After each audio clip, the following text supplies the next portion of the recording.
I can confirm today that we are developing options to back critical energy projects with indemnities if their planning consent is challenged, so that we don't waste a single moment in protecting our energy security, because energy security is national security. Yeah. Third, on households and businesses. I know that when prices rise and incomes are squeezed, people look to the government and ask, what are you doing to help?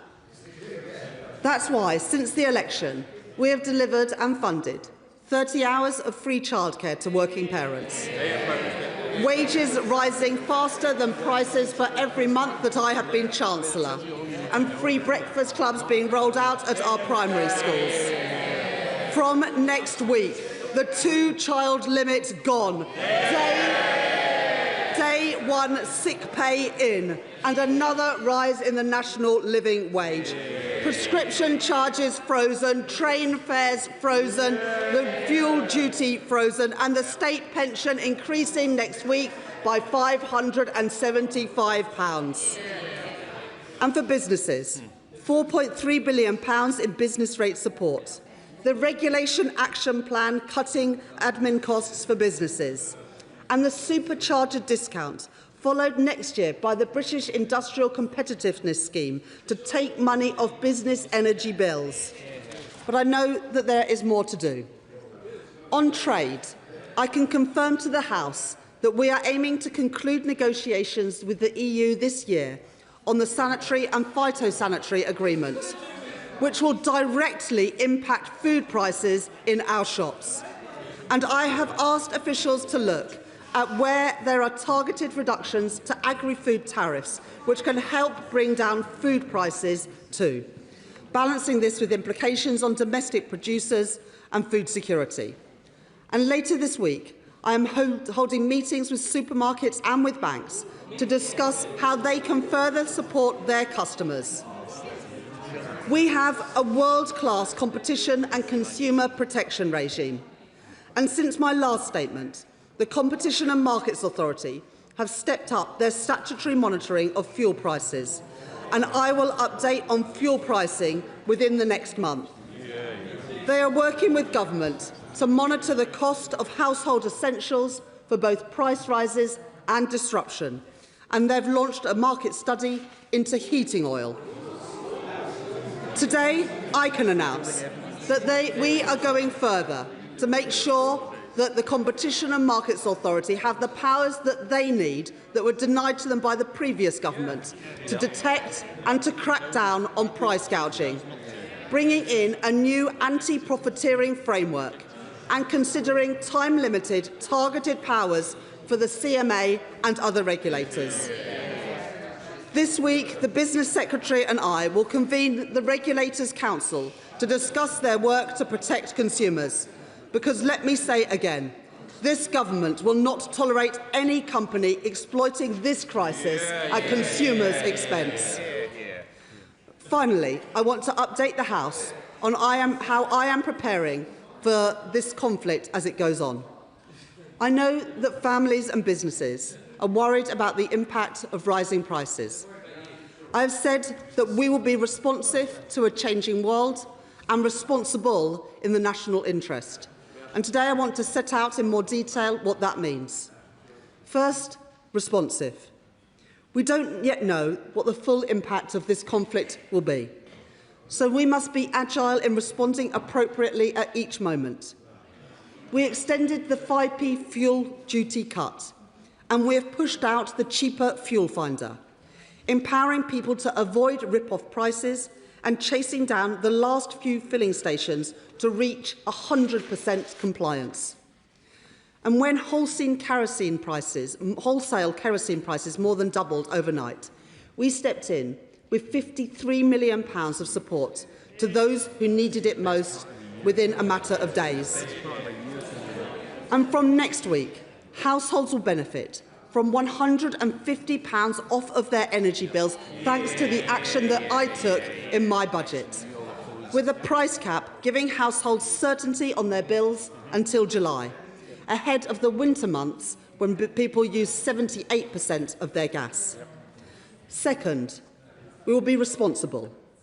The spring forecast showed that the government has the right economic plan, restoring stability to our country's finances and family finances. I will not put that stability at risk. As we respond to this crisis, we must learn the mistakes of the past. The previous government pushed up borrowing, interest rates, inflation and mortgage costs with an unfunded, untargeted package of support under Liz Truss. That gave the support to the most wealthiest of households. Between 2022 and 2024, under the last government, households in the top income decile received an average of £1,350 of direct energy bill support. That left us with high levels of national debt. A cheque written then for a bill that is still being paid today. I can confirm to the House that contingency planning is taking place for every eventuality, so that we can keep costs down for everyone and provide support for those who need it most, acting within our ironclad fiscal rules to keep inflation and interest rates as low as possible. Mr. Speaker, this is not a war that we started, nor is it a war that we joined, unlike the advice of the parties opposite. But it is a war that will have an impact on our country. The challenges may be significant, but I promise to do what is right and fair, being responsive in a changing world and responsible in the national interest. And I commend this statement to the House. Shadow Chancellor Melstride. Thank you, Mr. Speaker, and can I thank the Right Honourable Lady for advance sight of her statement. Mr. Speaker, the Right Honourable Lady comes to this House with an economy in tatters. She would have us believe that she has delivered the stability and resilience that can weather the storm ahead. But she has done nothing of the kind. When she came into office, she ramped up borrowing and spending and hiked taxes to record levels. She was warned at the time by the OBR and others that her policies would mean higher inflation, higher borrowing costs, higher interest rates, and that she would destroy jobs. All of that, Mr. Speaker, has come to pass. Her mismanagement and foolish choices have given us the highest inflation in the G7, the highest borrowing costs of any major advanced economy, with gilt yields higher than Greece and Morocco, fragile fiscal headroom, the highest unemployment since the pandemic and rising, and GDP per capita falling. Under this government, Mr. Speaker, we are getting poorer, and our economy is increasingly fragile and far from secure and resilient. And despite what the Right Honourable Lady has just said about tiebacks, nothing exemplifies this government's economic folly more than its approach to oil and gas. The utterly misguided net zero obsessions of the Energy Secretary have led to the absurdity of reduced extraction, whilst we see jobs destroyed, tax revenues foregone, and energy security smashed. And the greatest tragedy of all, Mr. Speaker, that in Jackdaw and Rosebank we have fields ready to go. In just months, they could be pumping vital relief to millions. Jackdaw alone has enough gas to supply over 1.5 million homes. Yet the Right Honourable Lady has nothing to say on that matter. And less oil and gas extraction means greater dependency and less security. This road leads to ruin. On energy, on the cost of living, on jobs, on growth, on public finances, on every measure that matters, this Chancellor has left us weak. And in the face of this energy shock, there are millions who are about to suffer as a result. So, with respect to her statement today, could I ask her, how many fuel retailers have yet to engage with the new fuel finder service? And can she comment on the widespread reports of technical glitches and out-of-date price information? She mentions a small modular reactor planned for Wilfer. But given the need, can she explain why she has chosen not to go ahead with the large-scale nuclear site that was signed off by the last Conservative government? And specifically on energy cost support, can I ask her what fiscal capacity does the Right Honourable Lady believe she has to support those in need? What is her plan to ensure that any targeted approach truly reaches all those who are in need? And on the matter of targeting, in her statement, Mr. Speaker, the Chancellor criticised the last Conservative government support package for not being targeted. But what she failed to mention is that the now Prime Minister was then urging for support to be universal. Indeed, he said at that time that Labour's approach would ensure, and I quote, that no household would pay a penny more on their bills. No consistency from the Right Honourable Lady. How is she going to ensure that support for those depending on heating oil reaches those who need it most? This support, Mr. Speaker, will, of course, under this government, be funded through the taxes of hard-working people. Indeed, the reduction to energy bills this April is simply being taken from bills and being dumped onto the shoulders of hard-pressed taxpayers. But it does not need to be this way. For is not the critical question this: where is the control of public spending? Where is the renewed resolve to grasp the welfare bill, to get people off benefits and into work?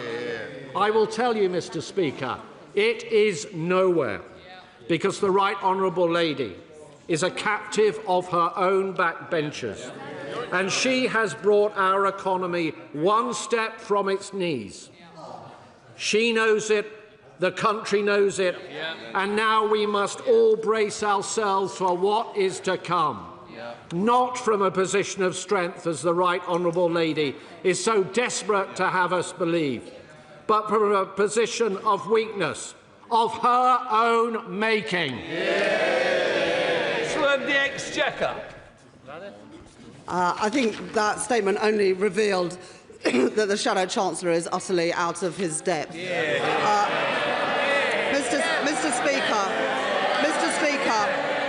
Mr. Speaker, in the last 20 months, we've had 6 cuts in interest rates.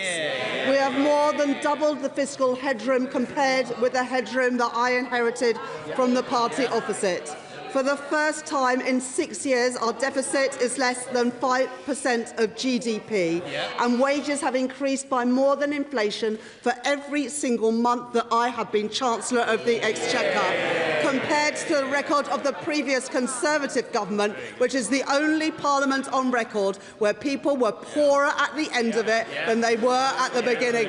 So I prefer my record to their record any day of the week. Now, Mr. Speaker, the Shadow Chancellor says that we should act. Well, we have acted. But what the Shadow Chancellor fails to mention is that his party supported us being involved in this conflict. Whilst we have called for de-escalation, the Leader of the Opposition said that we should be a participant in this conflict. The damage that that would have done to our economy would have been immense, and yet they make no apology for that. The Leader of the Opposition said yesterday about the Prime Minister that if he is creating a support package that is going to be done with taxpayers' money, then she thinks that we should be doing things that aren't going to cost the taxpayers' money. So on the one hand, you've got the Shadow Chancellor saying that we should do more and put in more money, and then you've got the Leader of the Opposition saying we shouldn't do anything. So where do the party opposite now sit on the £53 million support that we gave on heating oil? because that was using taxpayers' money to support those who needed it most. It was the right thing to do, but now the leader of the opposition seems to suggest that that was the wrong thing to do. Now, the Shadow Chancellor asked a few specific questions.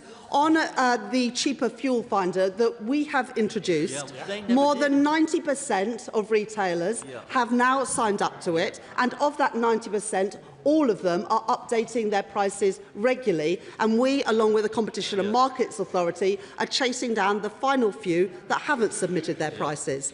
On small modular reactors, the party opposite say they supported it. They had 14 years and they put not a single penny of money into it. And the same is true of Sizewell C. You can't, on the one hand, say that you think that we should spend less money and then at the same time say that we should be supporting Sizewell C and small modular reactors, because everything has to be paid for. In terms of fiscal capacity, we have more than doubled the headroom compared to what I inherited from the Conservatives. It was less than £10 billion when I became Chancellor of the Exchequer. It is now nearly £24 billion because of the actions that I have taken. The Shadow Chancellor says that we haven't built contingency, where the exact opposite is the case. Now, the Shadow Chancellor says, what about Rosebank and Jackdaw? Well, it was because of the failure to do the work properly that it was challenged in the courts. And 1 month after the previous government left office because they were kicked out, the courts came back and said that we had to reconsider Scope 3 emissions. The energy companies, Shell and Equinor, resubmitted their plans at the end of last year. The regulators... Oh, sorry. Between both of you, you can both go and have that discussion outside if you can't be quiet in here. Chancellor Rachel. This is important because the energy companies came back, thank you Mr Speaker, came back at the end of last year with their revised plans. The regulators are now considering those, and my right honourable friend, the Energy Secretary, will make a decision ahead of the autumn to decide whether it is legal to go ahead with those. But we made a commitment in our manifesto to honour existing licences. It's only because of the failure of the previous government to consult that we are in this position in the first place. And the honourable gentleman, the right honourable gentleman, says that if we cut the welfare bill, we will be able to help people. Well, I'm afraid they had 14 years, and he was the Welfare Secretary when the bills ballooned. So, frankly, we'll take no lessons from the party opposite. It is only Labour that can be responsive to the immediate challenges, because we have been responsible with the public finances, committed to our long-term energy security and committed to make the right decisions in the national interest. Dave McHillier, Chair of the Finance. Thank you very much, Mr Speaker. Mr Speaker, as the Prime Minister said yesterday, we have no idea how long this conflict will be, and he is not assuming it will be over quickly. So we live in troubled times, and it's quite right that the Chancellor of the Exchequer is making serious contingency plans as we move through spring, summer and into autumn and winter. But one of the challenges of targeting support, as she well knows, is the data that's available. So what is she doing to make sure that the data is available to target support to those who need it most, not just across Whitehall, but in local government and in the energy companies themselves? I thank my honourable friend for that question, and that is a really important point, because the previous government hadn't done the contingency planning, and so when the energy price shock came along, they said we're not going to do anything to support, we're not going to do anything to support, and so they in the end had a choice about doing nothing or providing blanket support. And it was that blanket support that cost £78 billion. What we have been doing is working with the Department for Work and Pensions, with local government and others, to ensure that we will be able to target support at those who need it most. But that is in addition to what we have already done in taking £150 off of everyone's energy bills. We are doing the work. The prices come down in April for the following 3 months, and we are long way off of the winter when 78% of gas is used by households. Daisy Cooper, Liberal Democrat spokesperson. Thank you, Mr Speaker. I thank the Chancellor for advance sight of her statement, and our thoughts are also with our brave armed forces at this time. I agree that the last government's failure to invest in energy was a failure to protect our country. Today we face the stark reality where we cannot guarantee our national security, our energy security or our food security. When Liberal Democrats were in government, we launched the auction for onshore wind and we established the Green Investment Bank, helping drive down costs and quadruple renewable energy. The Conservatives' decision to scrap the Green Investment Bank has left our energy system more exposed and should be worn as a badge of shame.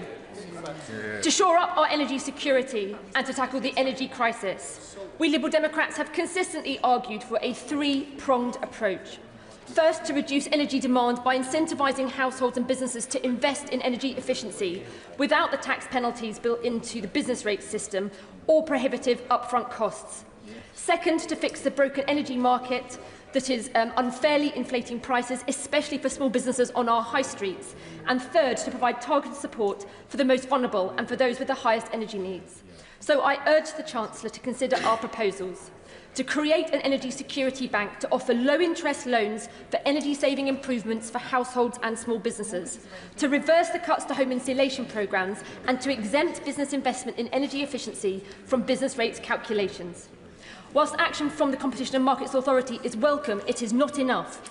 Small businesses have been blocked from the best energy deals for years, well before Donald Trump started bombing Iran. Yet there has still been no CMA investigation into suppliers blocking access to these fair deals. So I ask the Chancellor again, will she please instruct the CMA to do this investigation without delay? On targeted support, families are fearful. Will the Chancellor consider zero-rating VAT on heating oil and LPG? Will she consider introducing a price cap mechanism for off-grid fuels? Will she commit to halving energy bills over the next decade by reforming pricing structures? And if bills rise to more than £400 a year, as some are warning, will the Chancellor commit to coming back to this House and outlining a broader support package so that all struggling households, or many struggling households, don't face a crippling hit of that scale?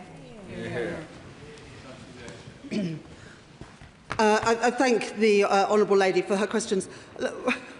Nick Clegg once said it will take 10 years to get nuclear power up and running, so there wasn't any point in doing it. It would only come in the 2020s. Well, imagine if that Deputy Prime Minister hadn't blocked investment in nuclear energy then, and we would be able to get the benefits of it today. But you had a chance when you were in government and you did absolutely nothing. And the party opposite opposed onshore wind, which is also helping to bring down bills. In terms of supporting investment in renewables and energy security, we have created the National Wealth Fund, which is prioritising investment in defence and also in energy security, including in things like critical minerals in Cornwall, carbon capture and storage, and the rollout of chargers for electric vehicles. And we've also put £14 billion into the Warm Homes Plan to help subsidise and support people to make energy improvements in their home to reduce their energy consumption and therefore reduce their bills, alongside the Warm Homes discount, and where we have doubled the number of people who are eligible for it. On businesses, we are, through the business rates consultation, looking at improvement relief to ensure that if people do make improvements, including on energy efficiency, that they won't then be whacked with higher business rates. And on heating oil, the Honourable Lady said we should cut VAT on it. Well, when they were in government, they increased VAT on everything. So it's a bit rich to say that they want to cut it now. But we have asked the Competition and Markets Authority to do a review into heating oil, which I set out today, as well as the £53 million of support that we've put in. But there seems to be a sort of slight contradiction in what the Honourable Lady is saying between whether she wants targeted support or blanket support. And I would argue that the progressive universal approach that we're taking is the right one. £150 off everyone's energy bills, but then targeted support for those who need it most, because we cannot repeat what happened when Liz Truss was Prime Minister, because a cheque was written then and we are now paying the price with higher interest rates, inflation and taxes than we would otherwise have to have. John Trickett. Mr Speaker, and I welcome the Chancellor coming to the House as soon as possible to make a statement. But on profiting in the fuel sector, the last time there was a problem with oil prices was after the war had begun in the East. And the government then, following its laissez-faire market policies, allowed prices to rip to an extraordinary extent. And the consequence, as we saw, was outrageous profiteering within the energy sector. So, can the Chancellor indicate that we're not going to follow the failed laissez-faire ideology of the party opposite and intervene directly in the market to prevent outrageous profiteering occurring in this occasion? I thank my honourable friend for that question, and that's why we have the Energy Profits Levy and the Electricity Generators Levy, so that we can claw back any excess profits. And it's also why, on this side of the House, we believe in an active and strategic state, including empowering our regulators, like the Competition and Markets Authority, to ensure that the price gouging that we've seen in the past is not able to happen after the conflict in the Middle East. Sir Edward Lee, the Father of the House. In an attempt to try and get some consensus here, may I commend one part of her statement, and I'm quoting, "We must guarantee our domestic oil and gas industry can play a role in our energy system for decades to come." Is there not a sort of sensible, middle-of-the-way approach here, that by all means we proceed with green energy, such as our offshore wind, where we lead the world in the North Sea off the Lincolnshire coast, but that we also have an open mind about extraction, new extraction from the North Sea? So will she confirm today, and I was listening very carefully to what she said in response to the Shadow Chancellor, that the Energy Secretary, when he considers these licences, will have an open mind so we can guarantee our resilience in the future? I thank the honourable gentleman for his approach and his question. The oil and gas industry play an important role and will do for decades to come in our energy system.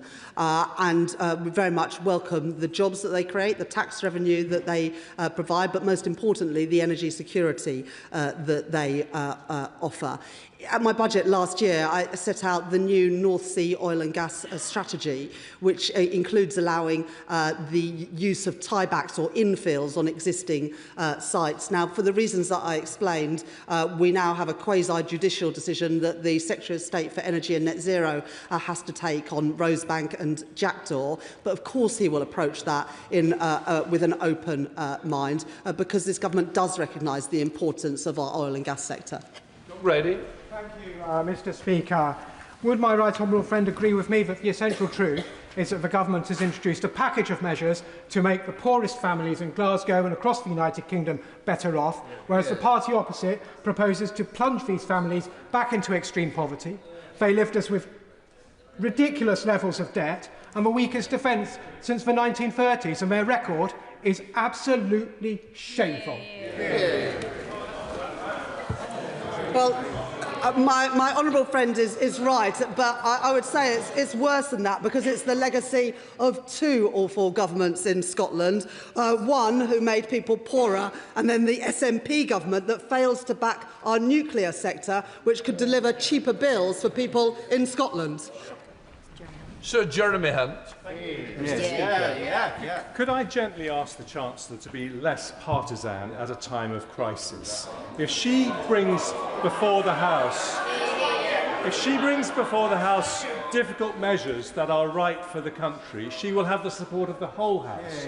But if she is partisan, she won't. And I actually rise to support her basic instinct, which is for targeted rather than universal support. 4 years ago, energy bills were heading to £4,000. We are nothing like that. We don't know what the oil price will be next week, let alone this winter. But most of all, although last time we gave support to households and families with her support by increasing borrowing, we cannot react to every single economic shock by further increasing our national debt. So will she confirm that when she comes to the House in her budget with targeted support, it will be fully funded and not funded by increasing, yet again, our national debt? I thank the Right Honourable Gentleman for that question. When the Right Honourable Gentleman became Chancellor, it was on the back of lots of promises that there would be no support on energy bills. But the Honourable Gentleman and others recognised that that position was not sustainable. But work hadn't been done on how to introduce a targeted system. So the choice was a binary choice between blanket support or no support. And the Right Honourable Gentleman took the right approach then in ensuring that people's energy bills didn't go through the roof. But a target approach would be more appropriate because the top third of families under the previous approach got more than a third of the benefit. That's not right, it's not sensible, and all it does is drive up inflation, interest rates and taxes in the future. So it's not the fault of the former Chancellor that approach was taken, but we are using this period when energy prices are actually falling because of the approach I took in the budget to ensure that we are in a position in the autumn to have a targeted approach. Luke Murphy. Thank you, Mr Speaker, and I'm grateful to the Chancellor for her statement, particularly in setting out the long list of interventions this government has taken on the cost of living, which stands in stark contrast to the party opposite, who left the worst legacy on living standards in a generation. Can the Chancellor confirm that in the weeks and months to come, as she takes decisions encouraging regulators to take action and in contingency planning, that she will have that same thing in mind, protecting our constituents' living standards while also ensuring economic stability? I thank my honourable friend for that question. And you know, it's why what we did in the budget last year was so important, because in other countries, domestic energy bills are going up now. But because of the measures that I took in my budget last November, energy bills will fall from the 1st of April, despite everything that is happening in the Middle East. But I can tell you what would have the biggest impact on bills is if this conflict escalates, as the party opposite at the beginning wanted it to do. Alistair Carmichael. Thank you, Mr Speaker. Shetland is home to one of the largest onshore wind farms in the country, the operators of which are paid millions not to generate electricity because of grid constraints. So the announcement this morning of a trial in relation to discounted energy rates for communities such as ours will be one that will be met with some excitement, possibly. When are we going to hear the details of how that will work and what it will mean in terms of reductions to the bills of my constituents? I thank the honourable gentleman for that question. On the issue of national grid infrastructure, which is why we end up paying for energy that can't be used, we've got to speed up those connections. And that's why today I said about consulting on indemnities for building out infrastructure, even in the case of judicial review, because we've got to act in the national interest and get this infrastructure built. But at the same time, the Secretary of State for Energy and Net Zero will set out more detail on the specific ways in which we can bring down prices for communities, including his. Melinda Ward. Thank you, Mr Speaker. My constituents are appalled by supermarkets and other petrol retailers that are price gouging and profiteering out of global instability and a Middle East war that was backed by both the Tories and Reform. And let's make no mistake that if they were in government, our country would be right in the middle of it. Can the Chancellor set out the action she's taking to clamp down on price gouging? And can I thank her for the £9 million announced yesterday to help my constituents in Cowdenbeath and elsewhere affected by changes at Mossmoran? I thank the honourable lady my honourable friend for those questions, and thank you for the campaigning work that she's done on Mossmoran to ensure that we can properly support her community, as we are also doing with the Growth Mission Fund. But we have introduced the cheaper fuel finder to ensure that price gouging doesn't happen by giving greater transparency to the prices offered by different fuel retailers. This is something that the previous government could have done in the last 14 years in a way that in France there is already a cheaper fuel finder available on all apps when you're travelling. We are introducing it because we want to ensure that our constituents have the lowest price possible when they fill up their tank. Harriet Baldwin. Thank you, Mr Speaker.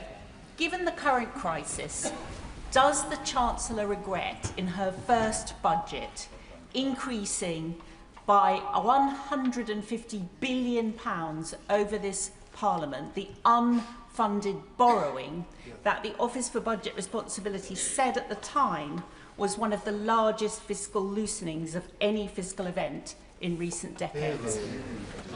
Yeah.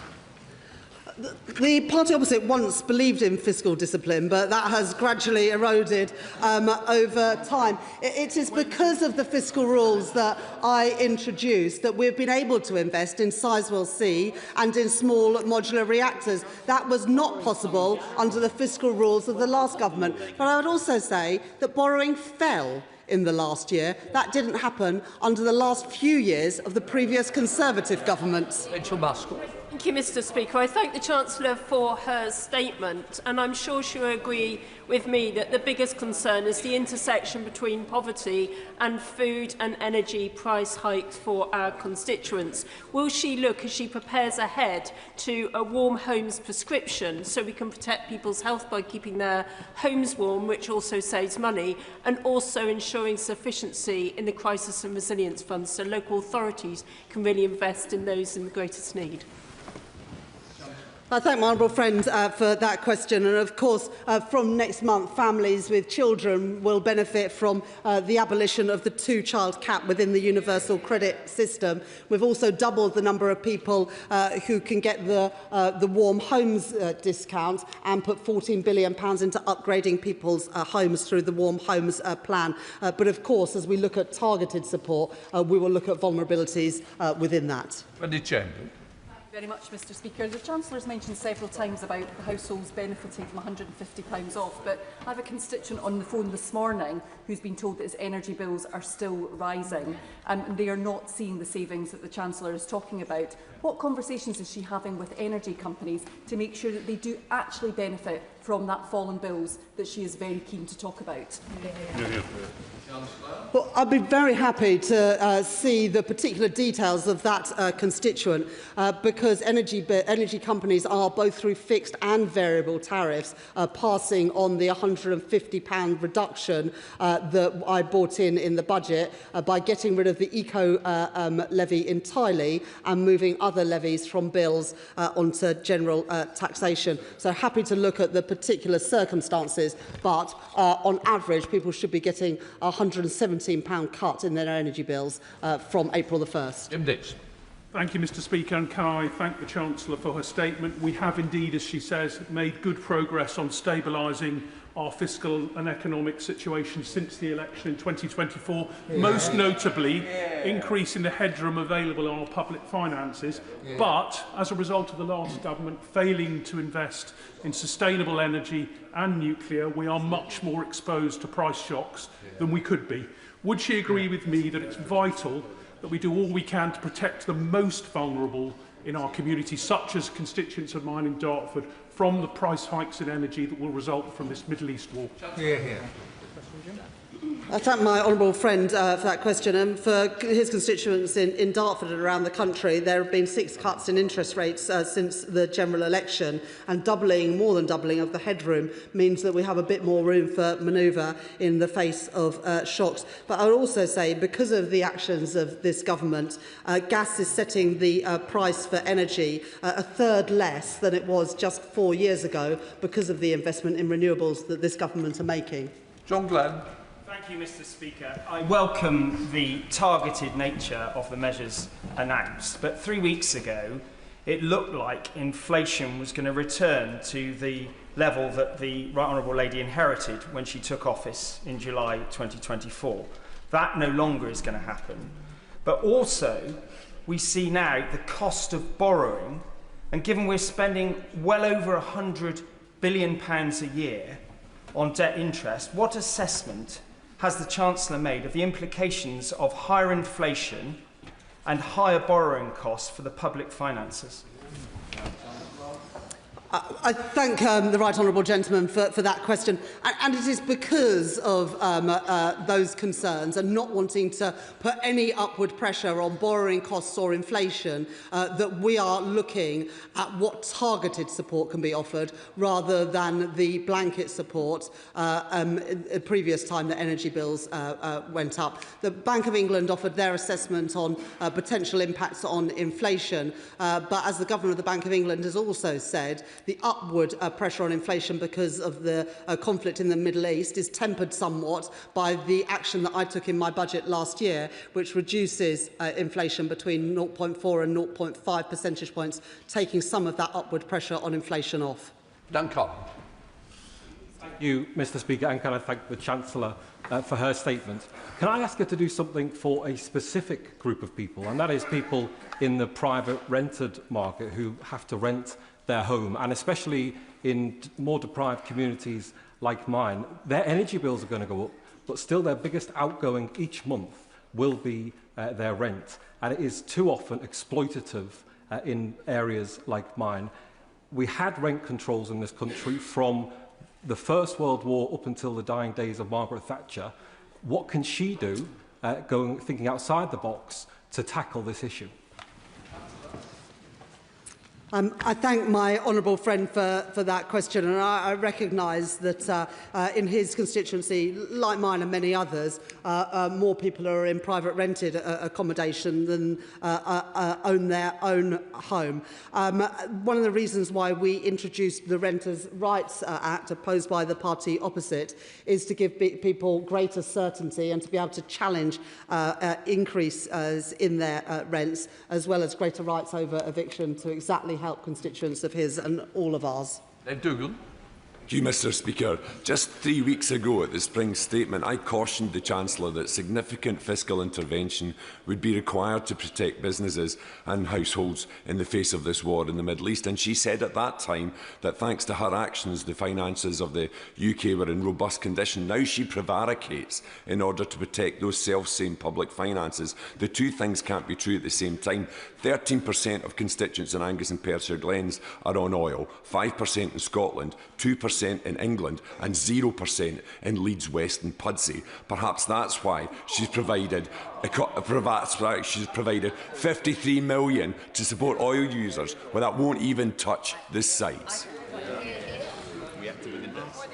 It took 200 days for the previous government to act on heating oil. It took us under 2 weeks, with £53 million, and that money allocated based on the usage of heating oil in different parts of the country. So there will be no help for my constituents in Leeds West and Pudsey from the £53 million of heating oil, because we don't use it. But there will be support for Scottish constituencies, Northern Irish constituencies and many others as well, because it is the right thing to do. Mr. Speaker, it is expected that food inflation will hit 4%. Now, that means that a typical family's annual grocery bill will increase by approximately £240. And in Scotland, there are approximately 1 million people that have experienced food insecurity in the last year. Food insecurity is closely linked to access and consumption of fruit and vegetables. And the Chancellor said that she is going to meet with supermarkets. Can I ask, what will the asks and demands be so that people can get improved access to nutritious and affordable food? Well, from April the 1st, from next week, the two-child limit within universal credit will go, and food banks have said that will reduce the reliance of families with children on food banks, and that, of course, is a very good thing. There is also more that government could do to try and bring down food inflation, including getting a sanitary and phytosanitary deal with the EU, and we're committed to achieve that this year. That will bring down prices in the shops. It's opposed by the Conservatives and Reform because of their ideological dislike of the European Union, but it's the right thing to do to reduce food inflation for all of our constituents. Thank you very much, Mr. Speaker. The sad truth is this. The Chancellor weakened the UK economy with her tax-busting budgets and her jobs tax, and this Middle East crisis has exposed that. Further, the Energy Secretary's actions are making it worse, and he's just refused to maximise drilling in the North Sea and issue new licences, which would give much needed energy security and affordability in the UK. So will she now see sense and overrule those decisions of his?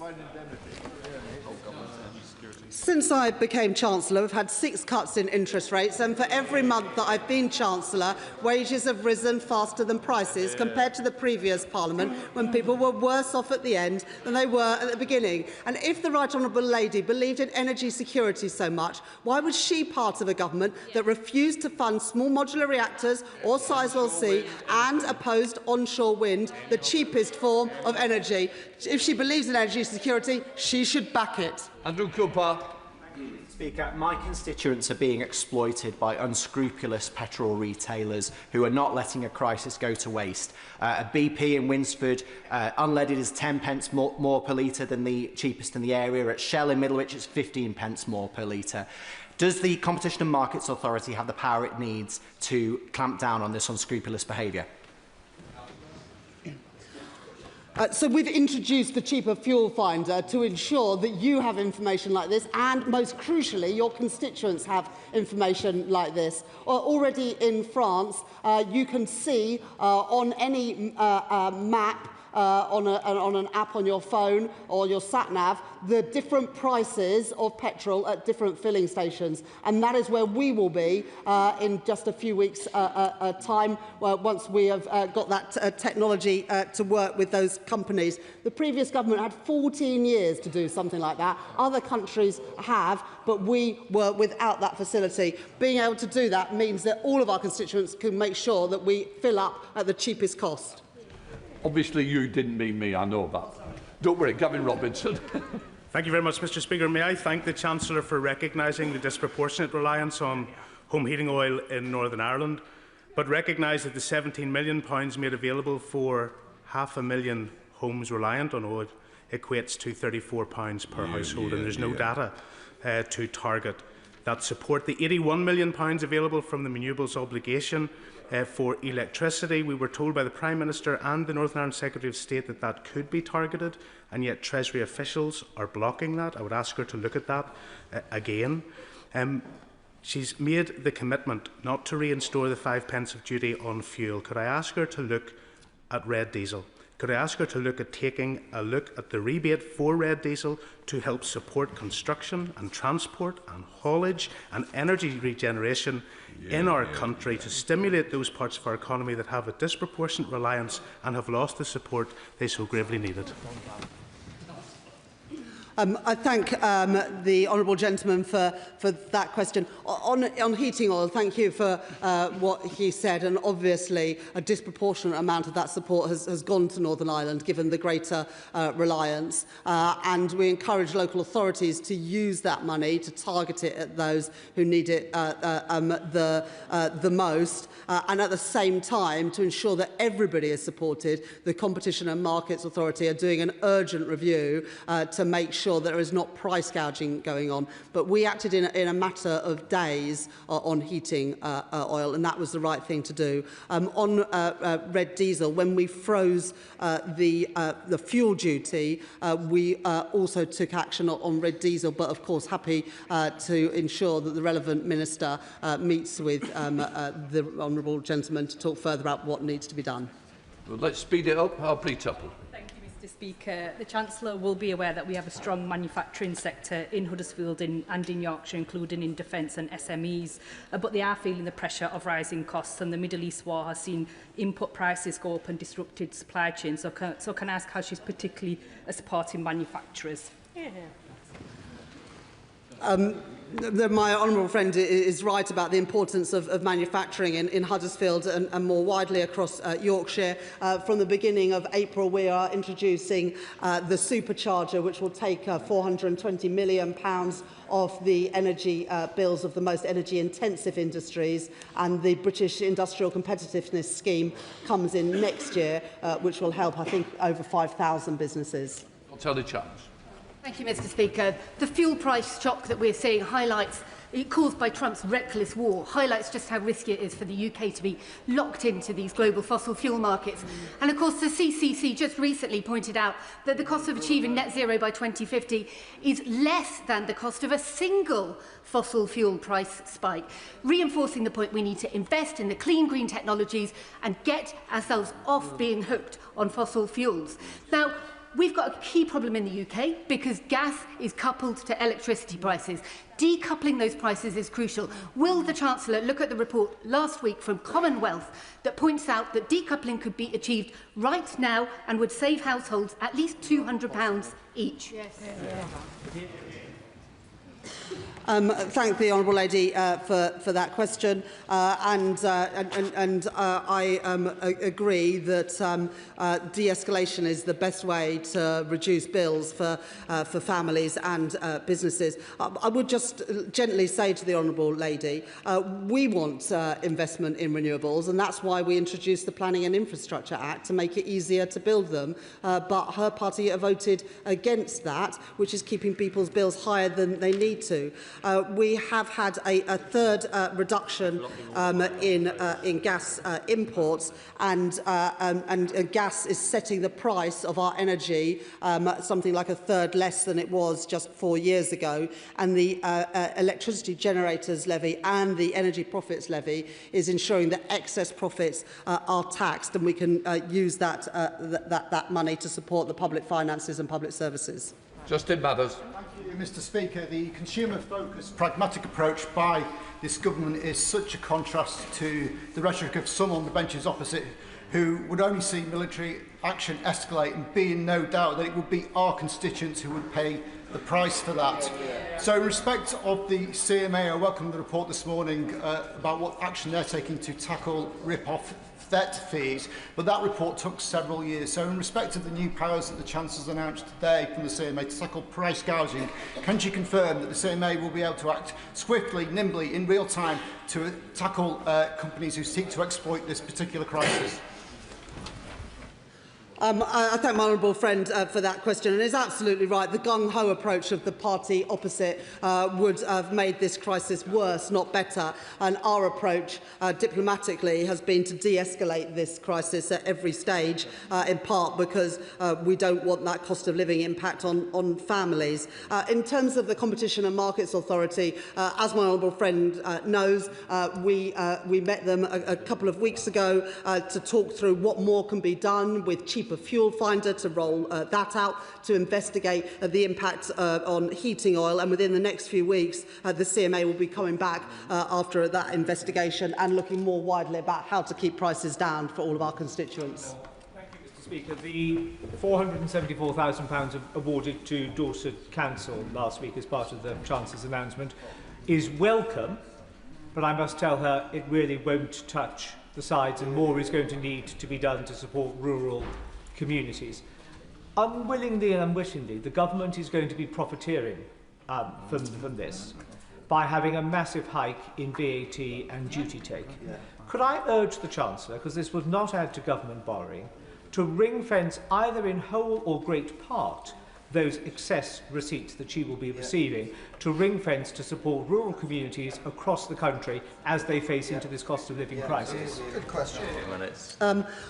Thank you for what the honourable gentleman said about heating oil, and as well as the direct support for his local authority and many others, the CMA work is also crucial to stop businesses exploiting this crisis to increase profits. And as I said in the answer to the previous question, the CMA will be reporting on that shortly. What I would just say about ring-fencing certain tax revenues, it's clearly the case that a prolonged conflict is going to reduce other tax revenues and push up borrowing costs.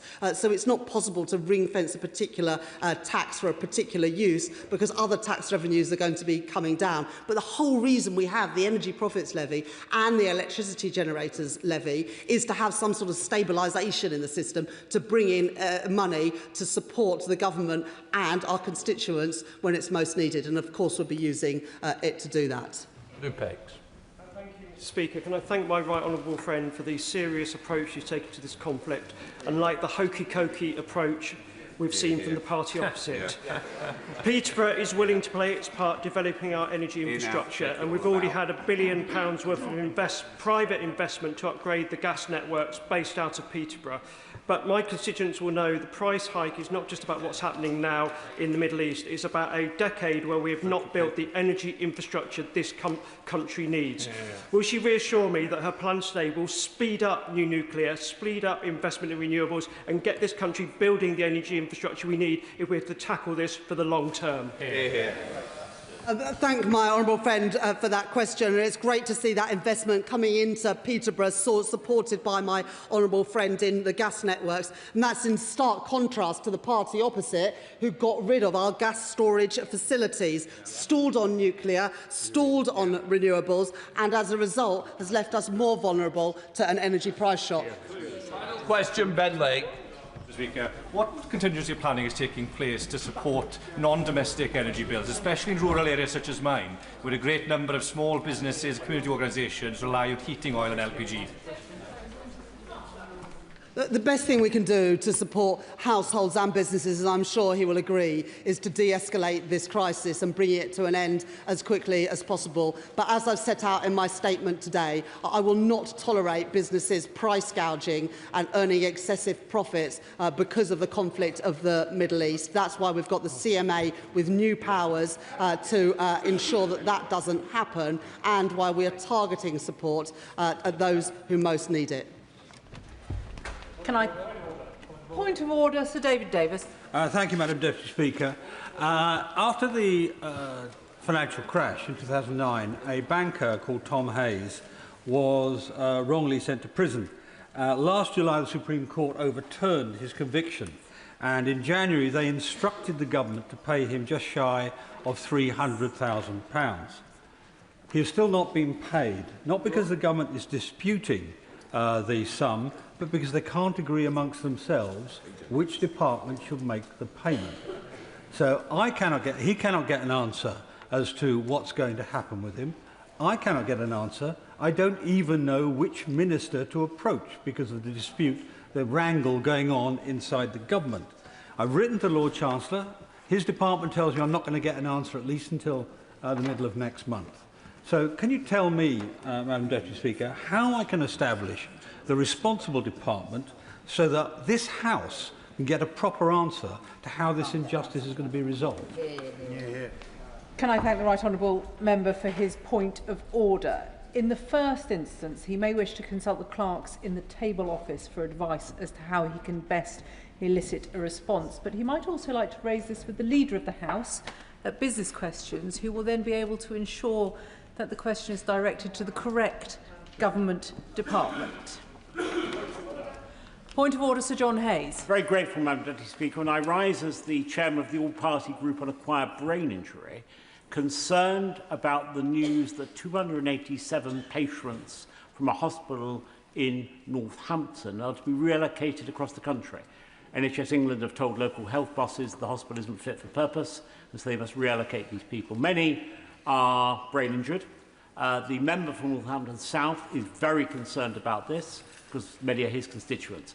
Given that you probably haven't had notice of a statement from the government about this, how can I draw it to the House's attention beyond this? And how can ministers be asked to come here to explain what they're going to do about this woeful situation? Can I thank the right honourable member for his point of order? He is quite right. I certainly have had not had any notice of a statement on this. But of course, he can raise this at health questions. Again, the advice, he can raise this with the Leader of the House. But he has certainly done an excellent job of highlighting the issue. I believe also in debates which I have listened to, and I'm sure the Treasury bench has heard him this afternoon. Point of order, Bel Ribeiro Addy. Thank you, Madam Deputy Speaker. Tomorrow, the 25th of March, is the UN's International Day of Remembrance of the victims of slavery in the transatlantic slave trade. The Ghanaian government's resolution declaring the transatlantic slave trade as a crime against humanity, backed by the African Union, CARICOM and a growing global coalition, will be debated.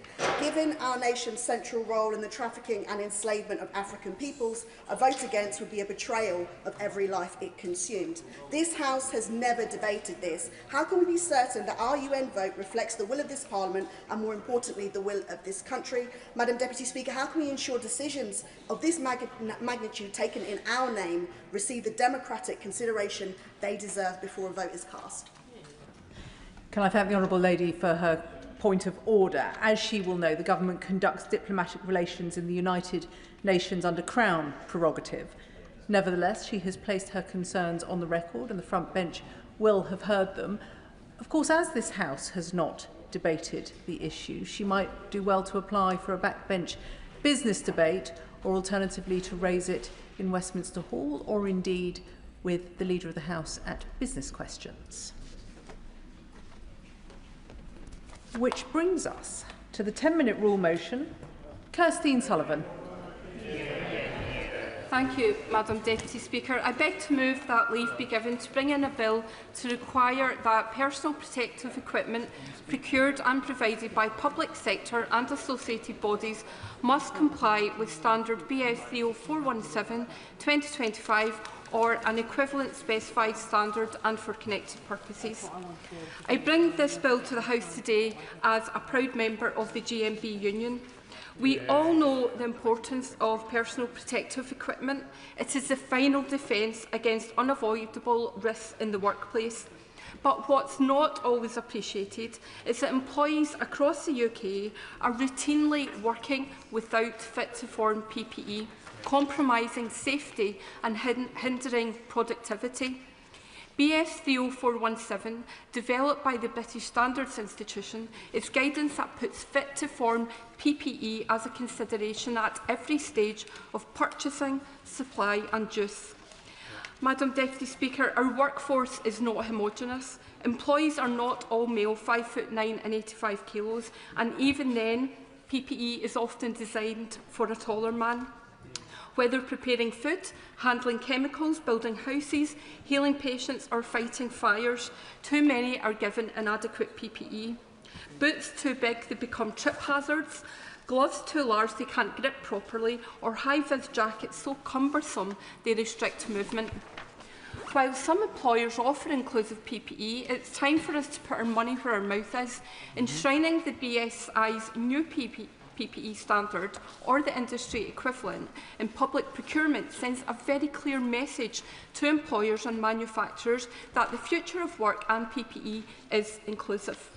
Over the past year and a half, I have met with women across industries, health services, firefighters, police, armed services, engineering. They are exasperated at poor fit PPE and often the ridicule that comes with it. Take something as simple as sizing. The smallest glove size available on the market is still too large for 86% of female hands. That's not just inconvenient and cumbersome, it's unsafe. Many women doing training drills on ladders, handling hoses and ropes, find them impossible as the gloves are simply too big to allow for a secure grip. Running into a burning building is something few of us would ever want to face, but our firefighters do this daily. Amidst an attack, running towards danger is something few of us would do, but our police officers do this daily. Handling soiled linen and cleaning up bodily waste is something most of us avoid where possible, but our carers, nurses and medical professionals do this daily. Madam Deputy Speaker, one Scottish firefighter came to me with her experience of running into burning buildings, but the service didn't have any female fit fire boots. This is intolerable, a dangerous trip hazard in a perilous situation.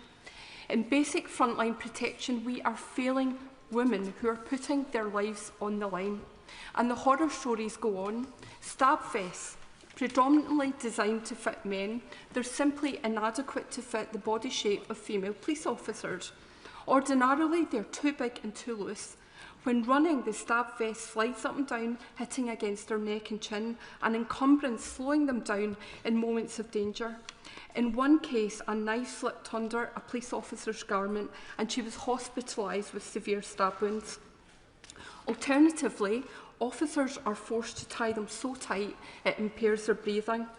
Madam Deputy Speaker, others spoke of needing to alter their PPE just to make it fit. This completely compromises their safety and makes the worker legally liable for accidents on site due to wearing PPE incorrectly. And that's before we even talk about the lack of well-fitting protective clothing for people with disabilities, religious and cultural requirements, and men who don't fit the average size. Women in war zones have reported their oversized body armour cutting their thighs when sat in vehicles traversing rocky terrain, or helmets falling over their eyes.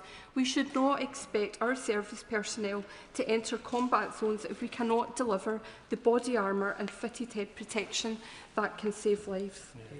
Madam Deputy Speaker, whilst these examples are not limited to public services, the purchasing power of the state represents a sizable portion of the market. The purchase of PPE for our council, care workers, firefighters, armed services and police. This bill will put people at the forefront of PPE procurement, ensuring true fit-to-form protection from sparks and burns, waste and disease, machinery and chemicals.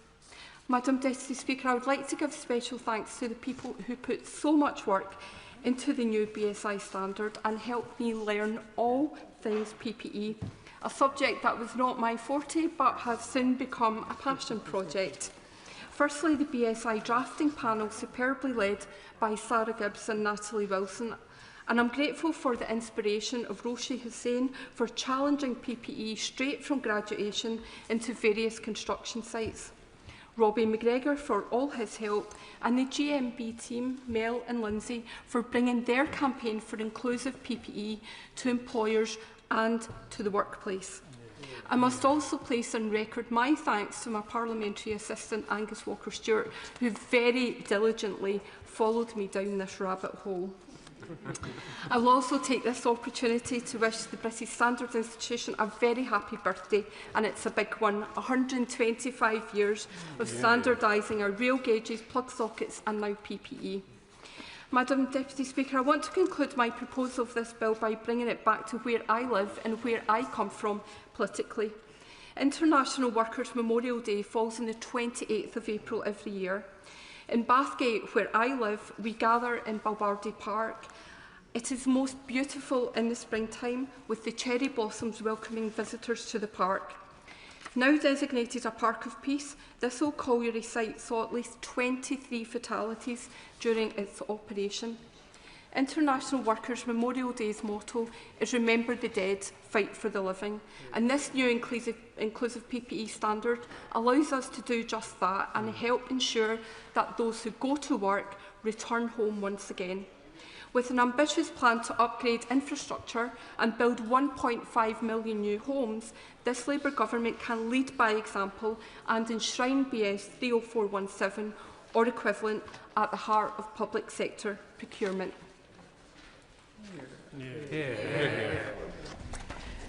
The question is that the honourable member have leave to bring in the bill. As many as of that opinion say aye. Aye. Of the contrary, no. I think the ayes have it. The ayes have it. Who will prepare and bring in the bill?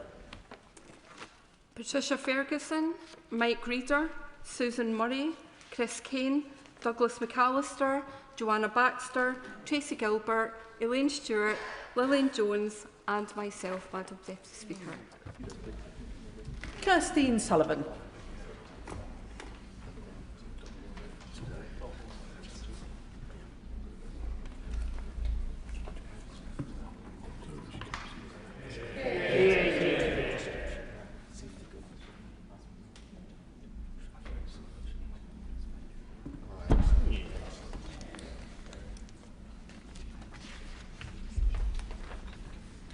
Personal Protective Equipment Inclusive Standards Bill.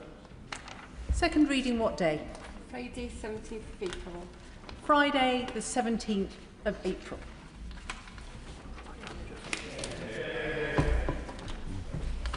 We now come to the Opposition Day motion on oil and gas. I inform the House that the Speaker has selected the amendment tabled in the name of the Prime Minister. I call the Opposition spokesperson to move the motion. Thank you, Madam Deputy Speaker. I beg to move the motion as on the order paper. What do Renewables UK, Scottish Renewables, Greg Jackson from Octopus, the Chair of Great British Energy, the unions and the Tony Blair Institute all have in common? They all think the Labour Party has got this wrong. Yep, all of them. They all think that we should make the most of our oil and gas in the North Sea. Yep. These are some of the most powerful advocates for clean energy in this country. These are the great and the good of the Labour left. Yep. They all get that shutting down the North Sea is an act of economic self-harm, an unforgivable own goal when it comes to Britain's energy security. The question is, why doesn't the Labour Party? Let's go through their arguments one by one. First, the Secretary of State has argued that the North Sea does not help our energy security because all of the oil and gas gets sold abroad. This is rubbish. We use all of the gas that we drill in the North Sea. It makes up about half of our supply. If we do not use our own North Sea gas, by 2035, we'll be 3 times more reliant on foreign imports of LNG. That's much dirtier foreign gas. Why would we use that when we could use our own? The idea that it does not affect our energy security is pure misinformation from the Secretary of State, and MPs in the House today would be unwise to repeat it. Even the Climate Change Committee acknowledges that we will still need oil and gas for decades to come. If we are going to need it, then we should get as much as possible from Britain. Absolutely. That's just common sense. Second, they say maximising our own resources in the North Sea makes us more reliant on fossil fuels. This is total rubbish. Yeah. Producing our own oil and gas has no connection with our consumption of oil and gas. The biggest barrier to electrification is not our oil and gas industry, it's the party opposite, making electricity more and more expensive by piling levies and taxes onto people's bills.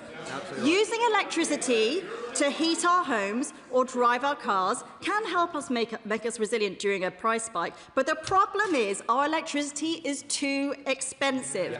And what the Secretary of State is doing, piling cost after cost onto people's electricity bills, is making the problem worse. I will give way on that point. I'm most grateful to the Right Honourable Lady for giving way. Would she agree with me that the simple thing to do in order to bring down the bills is to scrap net stupid zero, so you can scrap all the carbon taxes, scrap all the green levies, and all our consumers and households are better off? And please, your donors. Well, I thank the gentleman for his question. I do think we need to take some of the green taxes and levies off electricity bills, because the problem that you've got is if the party opposite keep making electricity more expensive, no one will want to use it. Yep. That's why our policy is the opposite of theirs. We believe we should make electricity cheap by taking off green taxes and levies. And that has nothing to do with the North Sea. Drilling in the North Sea doesn't stop anyone buying an electric car. It doesn't stop us building nuclear, of which I am a strong advocate, or wind or solar for that matter. They say that drilling in the North Sea leaves us tied to fossil fuels. But why? They only need to look at Norway to see this isn't true, a country which makes the most of its own oil and gas resources, but where lots of people drive EVs. So let's hear none of that argument today. Third, they say it won't help reduce costs for ordinary people. This is economically illiterate rubbish. We are paying tens of billions of pounds to import oil and gas from Norway from the exact same basin we could be drilling ourselves. What does destroying our oil and gas industry mean for public finances over the next decade? £25 billion in lost tax revenue. They say they are taxing the wealthy. Are they in the real world? They are taxing anybody with a pulse. Pensioners, middle earners, small businesses, farmers, drivers. If they breathe, they are taxing them. They are taxing them and people are suffering. But they could instead be getting that tax revenue from thriving industry instead. I'll happily give way on that point. The North Sea oil industry halved in the last decade when her party was in government. The Honourable Lady might like to know that oil and gas jobs have been stable for the last 6 years, but we are losing 1,000 jobs a month because of their policies. The reason I know that is because I have been to Aberdeen. Maybe she would like to do the same. We also saw yesterday that the markets are charging us 5% for our borrowing. That's because they think we borrow too much and earn too little. But there's an easy way for the country to earn some more money. We can make the most of our own resources and back the North Sea, and this would drive down costs for everyone. It's unfashionable at the moment to talk about balance of payments, but if you keep sending billions of pounds abroad and rack up your credit card bill, that causes costs for everybody. Fourth, climate. Labour will say drilling our own oil and gas in the North Sea is climate vandalism. I'm quoting the Secretary of State. This is patent rubbish. Every drop of gas we don't drill ourselves, we import from abroad instead. The LNG that we import has 4 times the emission of gas that we could get from the North Sea. LNG, for those who don't know, is gas that has to be frozen to minus 150 degrees, shipped in diesel-chugging tankers, then heated up here. That's why it has much higher emissions overall. Now, the Labour Party, who say they care about this and that climate change is the biggest threat to our national security, their words, not mine, they have a choice today. We could be 3 times more reliant on that dirtier LNG shipped across the Atlantic, shipped in from the Middle East, or we could use our own gas with 4 times fewer the emissions. Which would they prefer? Virtue signalling higher emissions under the Secretary of State, or more jobs and lower emissions under our plans to back the North Sea? I'll happily give way in that point. I'm grateful to my right honourable friend. And does she not, like me, feel not only sorry for all the consumers up and down the country who see billions of taxes that could be paid if we just produce more oil and gas here, could be used to lower the taxes when they fill up their cars and travel to work, but does she also not feel sorry for the 2 members opposite, because they are captured by an ideological Secretary of State? Neither of the 2 ministers on the front bench are idiots, neither of them, and yet they are captured by an ideological Secretary of State who's literally having to make them swear that black is white.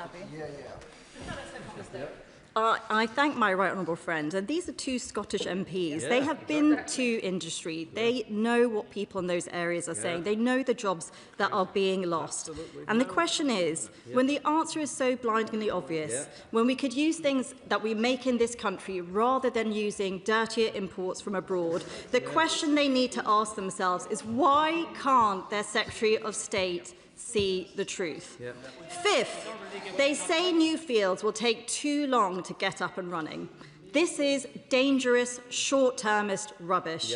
Jack Daw and Rosebank could be up and running by Christmas. They have been sat on the Secretary of State's desk gathering dust. This hiding behind the process. I was part of the process. It is in the Secretary of State's gift. It is up to him to make the assessment. We are in an energy crisis. He could speed this up if he chose to do so. Jack Daw alone could produce enough gas to heat over 1.5 million homes.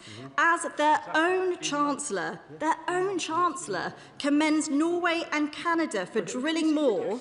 That's what she said last week. She commended them for drilling more.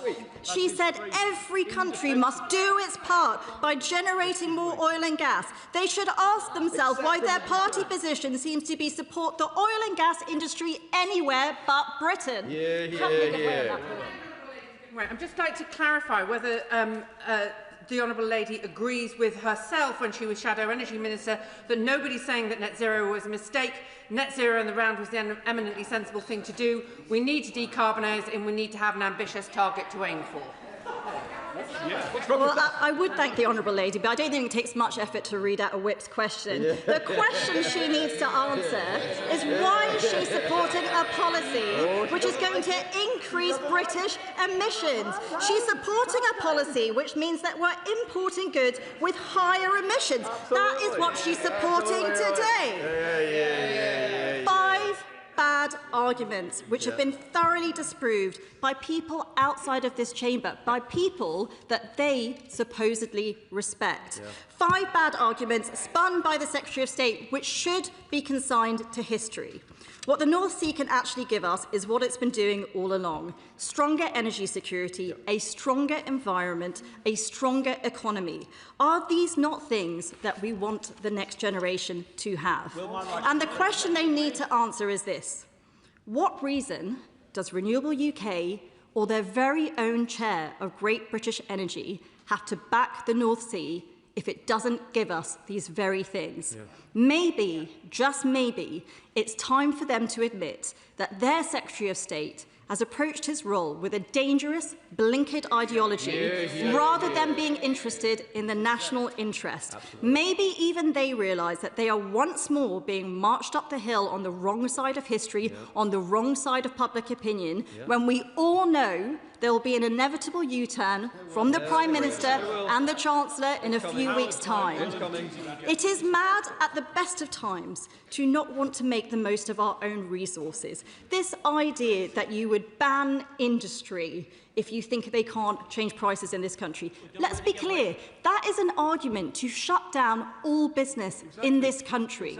There is a benefit to making things in Britain. It's called jobs and tax revenue and self-reliance. The Labour Party used to understand that, and I will happily give way on that point.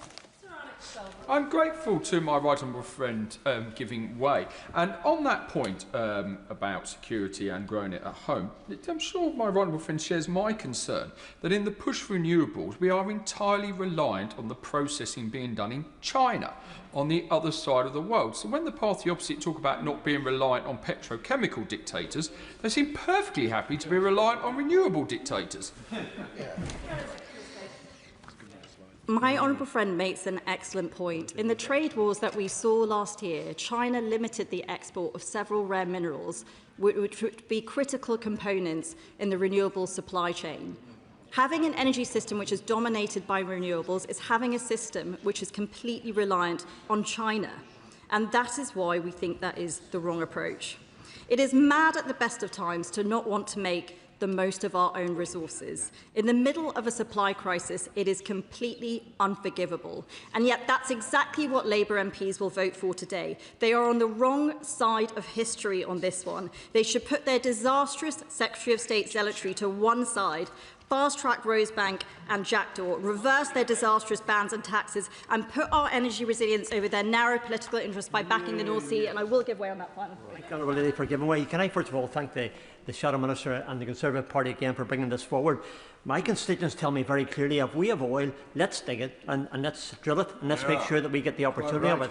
Now, is it not ludicrous for the Labour Party to let Norway get all the assets from the drilling and us to get nothing when it's the same bed that we have? Really, for the Labour Party to have any other sort of policy is ludicrous. It's against the will of the people, it's against the will of this Parliament, of us on this side, and I think the Minister should take a review of his decision. Well, I thank the honourable member. I think these are the strongest words that I've heard from him in my entire time in Parliament, and the party opposite would be wise to heed them. At the moment, we are in a situation where we share the same basin with Norway, and last year they drilled 46 new wells and they made 21 new discoveries, and we drilled 0 wells for the first time since 1964. This is exactly the same basin. There is not a geology difference. It is a political line drawn down the middle. It is quite clear that it's the Labour Party's approach and the Secretary of State's approach which is driving this industry into the ground. I will happily give way on that point. I thank the Right Honourable Lady for giving way. And one of the reasons why Norway, of course, is so successful is because of the certainty that is applied to the tax regime in respect of oil and gas drilling. Now, within the Conservative Party motion, as I read it, they seek to remove the energy profits levy. As a point of clarity, can she be clear with the House as to whether she would want that to be replaced by the oil and gas petroleum mechanism, as suggested by so many in the industry in Aberdeen?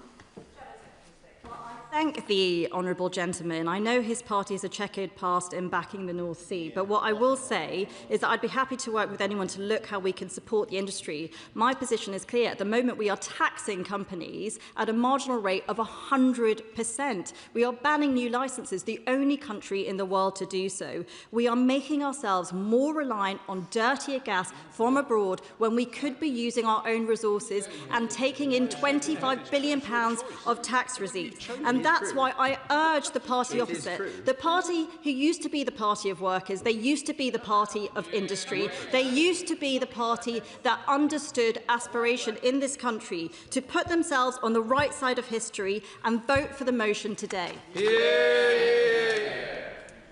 The question is, as on the order paper, I call the Minister to move the amendment. Martin McCluskey.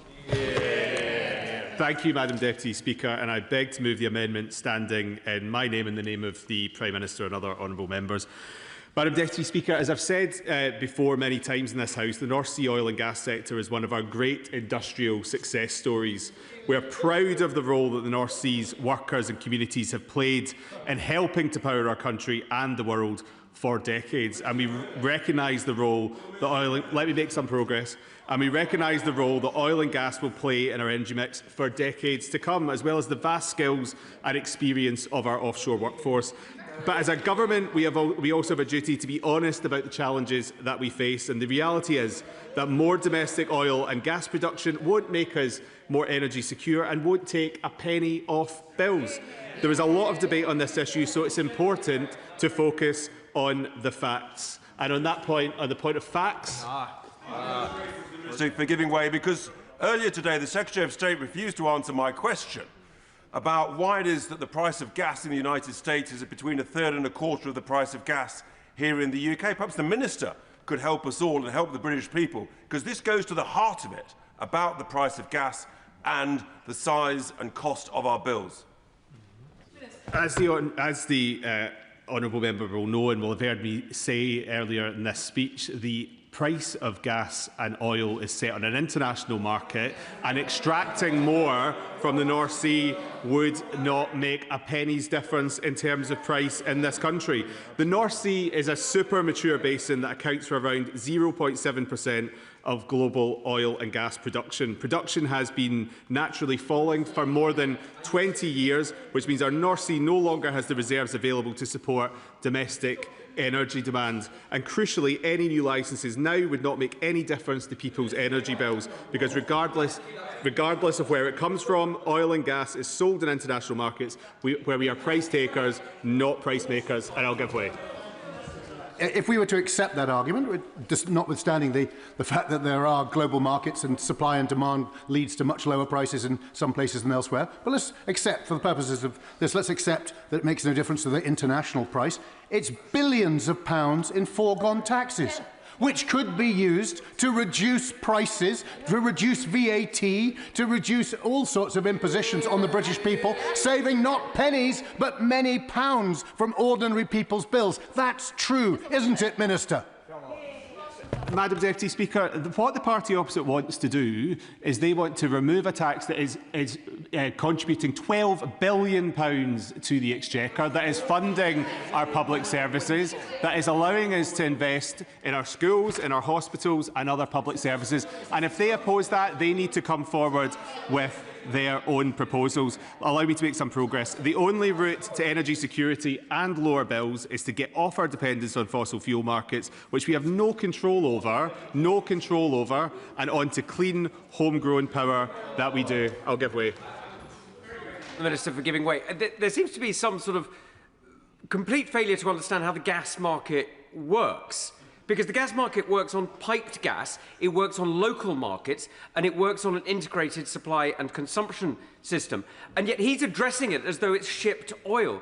It's not the same market, and yet he's dealing with it as though it is. Could he please begin to address the fact that this is a very different market? We have been importers since 2004 of gas. And the party opposite will know, because they presided over the period of this decline. They will know that it's been declining for some time.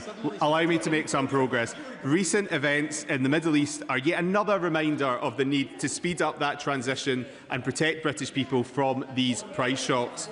Thanks to our mission to make the UK a clean energy superpower, we have already seen £90 billion of investment announced for clean British energy, but now we are determined to go even further and faster in pursuit of national energy security. And I'll give way. Minister, for giving way, and I accept his point about having more homegrown renewables can be good for insulating ourselves from the economic output. But he will know there are great swathes of our industrial base that are gas dependent, not least the ceramics industry. So what message did he send to them? Because currently the price per therm is twice what it was 3 weeks ago. They're renewing their contracts. This is going to kill industry in certain parts of our foundational sector that we need to meet our mission. So what's the government's message to those industries? Thank you, Madam Deputy Speaker. I know my honourable friend is a real advocate for the industries in his constituency, and the Minister for Industry is looking in detail at this and is coming forward with proposals for industry to take us through this moment where we are dealing with this situation in the Middle East. We are bringing forward the next renewables auction months after our most successful auction ever secured enough power for the equivalent of 16 million homes. And just today, we set out plans to make plug-in solar available in supermarkets so more people can put a panel on their balcony or outdoor space and begin saving energy. And we're ensuring heat pumps and solar panels will be standard in new build homes. Madam Deputy Speaker, one moment.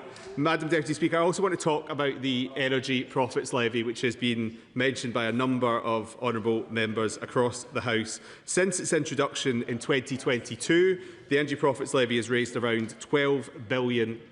This revenue supports, as I said earlier, vital public services. And as the Chancellor noted at the recent spring forecast, the Energy Profits Levy will be replaced by the new oil and gas price mechanism in 2030, or sooner if average oil and gas prices over 6 months fall below the thresholds of the Energy Security Investment Mechanism. The Chancellor recognises industry's calls for the EPL to be replaced by the mechanism and wants to work with industry to provide certainty on the future fiscal regime whilst taxing windfall profits of energy companies. And I'll give way.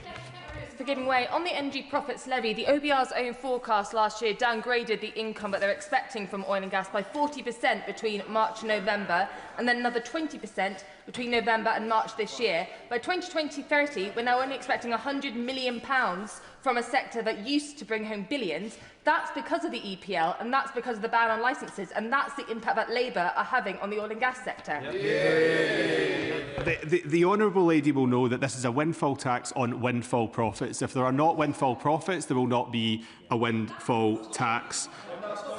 The motion, allow me to make progress. The motion also calls for an end to the ban on oil and gas licensing. The government has been clear that will support the management of existing fields for their lifespan. That's why we've committed to introducing transitional energy certificates that will enable some offshore oil and gas production in areas adjacent to already licensed fields, linked via a tieback, or in areas that are already part of an existing field. But new licences to explore new fields would make no material difference to overall production and would run contrary to the science on tackling the climate crisis. Why does he think the strategy of this government is so different to that of Norway? Nobody is doubting the commitment that Norway has to the environment and to net zero. And yet they're pumping more oil and gas than they have done for a very long time, notwithstanding their commitment in the longer term to net zero. Speaker, Norway has managed their fields in a very different way to this country has over a course of 40 or 50 years, and every country will take its own decisions on how best to secure its own energy supply, and many other countries are taking a similar approach to the United Kingdom. Let me turn now to Jackdaw and Rosebank, which is addressed in the motion from the opposition. At the outset, I should say that it would be inappropriate for me to comment on the merits of individual cases, because doing so could prejudice the decision-making process. As with planning decisions, As with planning decisions which are comparable in nature, offshore oil and gas projects are subject to a robust and legally grounded regulatory framework under which information submitted by developers must be carefully assessed. In both the Jackdaw and Rosebank cases, the Secretary of State will make a decision on whether to agree to these being consented in due course. It's imperative that all relevant material is properly considered so that decisions are sound, defensible and robust. When reaching a view, the Secretary of State will assess the overall balance between any potential significant environmental effects and the wider benefits to the interests of the country. And as members would expect, that assessment will involve considering a range of factors which may include energy security alongside environmental considerations. Some have asked why these decisions are taking time. The answer is straightforward. These are planning-type decisions that must be taken in full knowledge of the facts. The guidance on the assessment of Scope 3 emissions published last year in response to the Supreme Court's judgment is the first of its kind, and it is therefore crucial that we take the time to apply it properly. It serves no one's interest for decisions to be rushed, and certainly doesn't serve the benefits of industry or the honourable gentleman who is chuntering from a sedentary position's constituents, only to be overturned later by the courts, which was the mess that the previous government got into. Of course. I thank you for giving way. He mentioned their energy security, and of course this is fundamentally the most important issue facing us as a country at the moment, not only because of the conflict in the Middle East, but wider conflicts, including that in Ukraine. Is it not the case that we must stop taking short-term decisions and instead look for the long-term future of our energy so that we can get nationally controlled energy security, which is good for our national security too? My honourable friend makes a really important point that I think gets to the heart of this debate. We aren't going to learn the wrong lessons from the situation that we're currently facing in the Middle East. We will not make ourselves more reliant on fossil fuels at a time when we can see playing out day after day after day in all of our constituents at rising prices the effect of being overly reliant and overly exposed to gas and fossil fuels. Madam Deputy Speaker, we are incredibly fortunate to have the North Sea on our doorstep. For almost half a century, the oil and gas buried there has fuelled development and charged our economy. But for too long now, governments have ignored the transition that is happening before their eyes. We owe it to the North Sea's workers and the communities who have done so much for our country to set out a proper plan for their future and seize the immense potential in clean energy. And I'll give way. Thank him for giving way.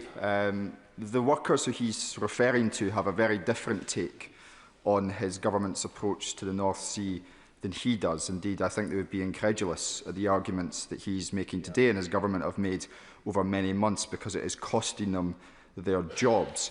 He knows that moving from the Energy Profits Levy to the OGPM as quickly as possible will give those workers some hope and will help assist with energy security.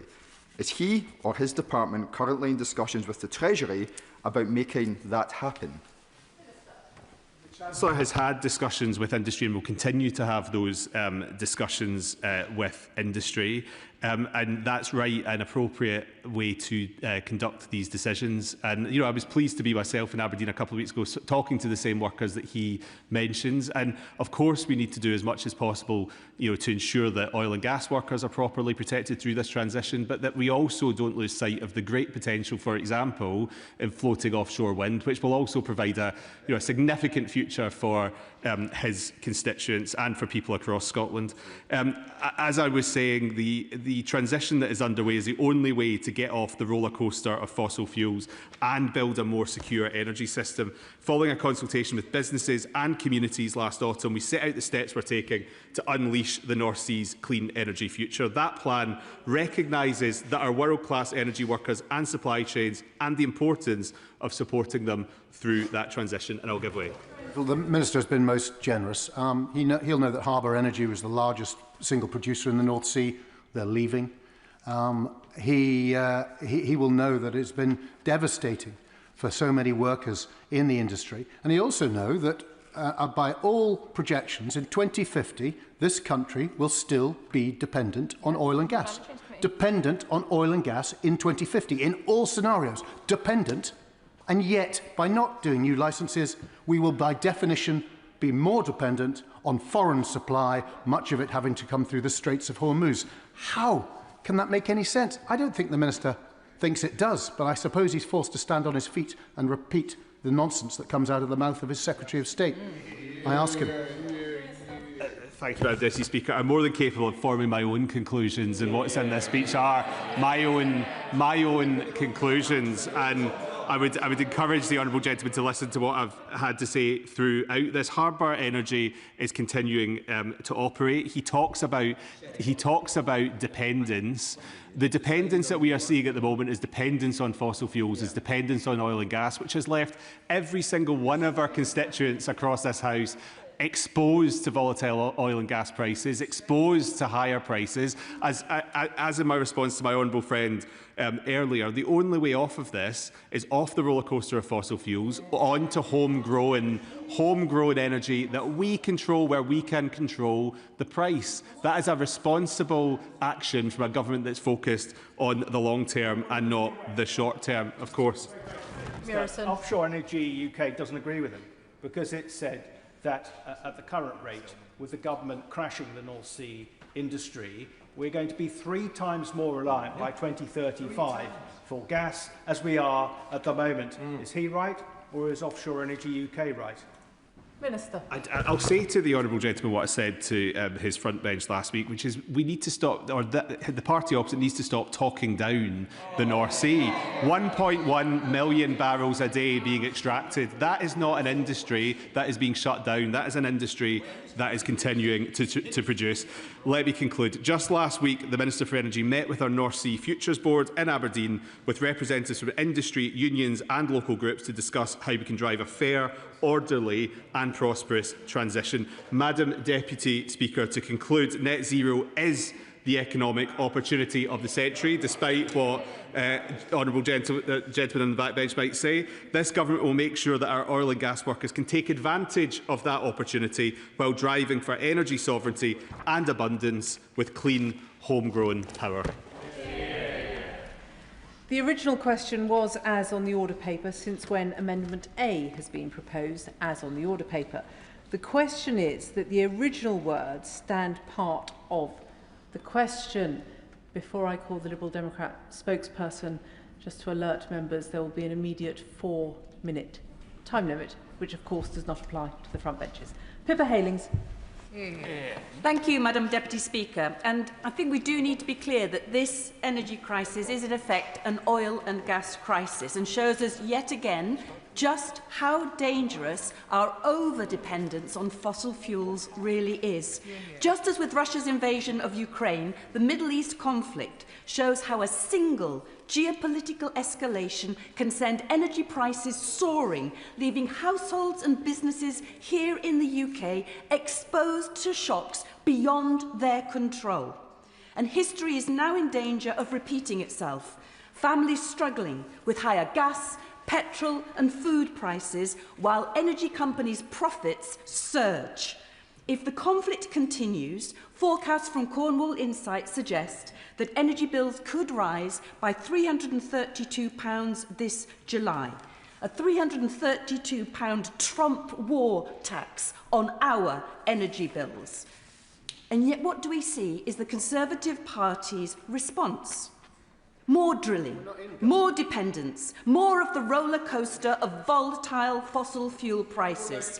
And along with reform, those here today misleading the public on the need to drill, baby, drill, are the